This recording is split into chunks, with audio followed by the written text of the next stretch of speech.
Item ಯಾವುದೇ ಇರಲಿ try ಮಾಡಿ ಆಚಿ ಚಿಕನ್ ಮಸಾಲಾ. ಸರ್ವಪಕ್ಷದ ಸಭೆಯನ್ನ ಕರೆಯಲಾಗ್ತಿದೆ ಅನ್ನುವಂತ ಮಾಹಿತಿ ಇದೆ. ಇನ್ನೇನು ಕೆಲವೇ ಕ್ಷಣಗಳಲ್ಲಿ ಕೆಪಿಸಿಸಿ ಸರ್ವ ಸದಸ್ಯರ ಸಭೆ.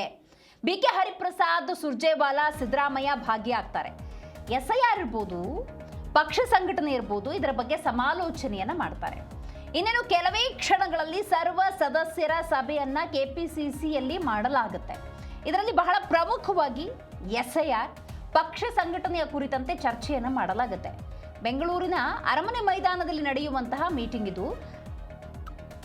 ಬಿಕೆ ಹರಿಪ್ರಸಾದ್ ಅಧಿಕಾರ ವಹಿಸಿಕೊಂಡ ಬಳಿಕ ನಡೀತಾ ಇರುವಂತಹ ಮೊದಲ ಸಭೆ ಇದು. ಸರ್ಕಾರದ ಕಾರ್ಯಕ್ರಮಗಳ ಪ್ರಚಾರ, ಜಿಬಿಎ, ಜಿಲ್ಲಾ ಪಂಚಾಯಿತಿ, ತಾಲೂಕು ಪಂಚಾಯಿತಿ ಚುನಾವಣೆಗೆ ಸಿದ್ಧತೆ ನಡೆಸುವ ಕುರಿತು ಕೂಡ ಚರ್ಚೆ ಆಗುತ್ತೆ. ರೈಟ್, ಬಹಳ ಮುಖ್ಯವಾಗಿ ಹಾಗಾದ್ರೆ ಈ ಸಭೆಯಲ್ಲಿ ಯಾರೆಲ್ಲ ಭಾಗಿಯಾಗ್ತಾರೆ ನೋಡ್ತಾ ಹೋಗೋದಾದ್ರೆ, ಬಿಕೆ ಹರಿಪ್ರಸಾದ್ ಅವರು ಅಧಿಕಾರವನ್ನು ತೆಗೆದುಕೊಂಡ ನಂತರದ ಸಂದರ್ಭದಲ್ಲಿ ನಡೀತಾ ಇರುವಂತಹ ಮೊದಲ ಸಭೆ ಇದು. ಇದರಲ್ಲಿ ರಣದೀಪ ಸಿಂಗ್ ಸುರ್ಜೇವಾಲಾ, ಸಿದ್ದರಾಮಯ್ಯನವರು ಭಾಗಿಯಾಗ್ತಾರೆ. ಅರಮನೆ ಮೈದಾನದಲ್ಲಿ ನಡೆಯುವಂತಹ ಮೀಟಿಂಗ್ ಇದು. ಏನೆಲ್ಲ ಚರ್ಚೆ ಆಗುತ್ತೆ ನೋಡೋದಾದ್ರೆ, ಎಸ್ಐಆರ್ ಪ್ರಮುಖವಾಗಿ ರಾಜ್ಯದಲ್ಲಿ ಎಸ್ಐಆರ್ ಪ್ರಕ್ರಿಯೆ ನಡೀತಾ ಇದೆ. ಸದ್ಯ ಈ ಎಸ್ಐಆರ್ ಪ್ರಕ್ರಿಯೆ ಅಕ್ರಮದಲ್ಲಿ ಕಾಂಗ್ರೆಸ್ ಭಾಗಿದಾರ ಅನ್ನುವಂಥ ಗಂಭೀರ ಆರೋಪಗಳನ್ನು ಎದುರಿಸ್ತಾ ಇದೆ. ಇದಕ್ಕೆ ಸಂಬಂಧಪಟ್ಟಂತೆ ಚರ್ಚೆಯನ್ನು ನಡೆಸ್ತಾರೆ. ಇನ್ನು ಎರಡನೇ ವಿಚಾರ ಪಕ್ಷ ಸಂಘಟನೆ. ನೋಡಿ, ಏನೇ ಆದರೂ ಕೂಡ ಈಗಿನಿಂದಲೇ ತಯಾರಿಯನ್ನು ಮಾಡಬೇಕಾಗತ್ತೆ. ಅದು 2028ರ ಚುನಾವಣೆಯೂ ಇರ್ಬೋದು, ಅಥವಾ ಜಿಬಿಎ, ಜಿಲ್ಲಾ ಪಂಚಾಯಿತಿ, ತಾಲೂಕು ಪಂಚಾಯಿತಿ ಚುನಾವಣೆ ಇರ್ಬೋದು.